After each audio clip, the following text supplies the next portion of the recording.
réalisations, ce qu'il a déjà mis en place et ce qu'il pourrait mettre en place au fil de son mandat. Tout de suite, on reprend le débat avec vous, Léa. On reprend le débat avec nos invités qu'on accueille. Natacha Polony, éditorialiste. Bonsoir. Bonsoir Eric Fotorino, cofondateur de l'Hebdo Le 1 et du trimestriel America. Et puis Thomas Legrand, éditorialiste à France Inter. Bonsoir tous les trois. Natacha Polony, pour commencer, qu'est-ce que vous retenez ce soir? La majorité absolue pour En Marche, la victoire nette pour Emmanuel Macron ou l'abstention? Je pense qu'on ne peut pas faire abstraction de l'abstention. 57%, ça nous pose un problème démocratique absolument majeur.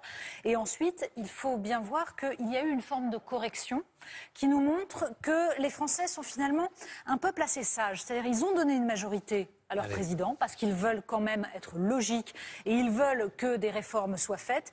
Mais ils craignent une chose sans doute, l'absolutisme. C'est-à-dire que sans doute qu'une forme de triomphalisme a donné l'impression que peut-être il y allait y avoir un excès. Et donc, en n'allant pas voter, certains ont décidé de laisser faire et en tout cas de corriger un petit peu. C'est-à-dire qu'ils ont eu peur pour une forme de pluralisme, pour une forme de diversité des opinions. C'est-à-dire qu'on sait en tout cas que cette majorité, qui n'est pas énorme, va être guettée. À partir de ce soir, les Français vont regarder exactement ce qui va se faire parce qu'il n'y a pas de plébiscite. Pas de plébiscite, pardon. Allez-y Léa, je vous en prie. Non, je voulais la connaître. Un homme avec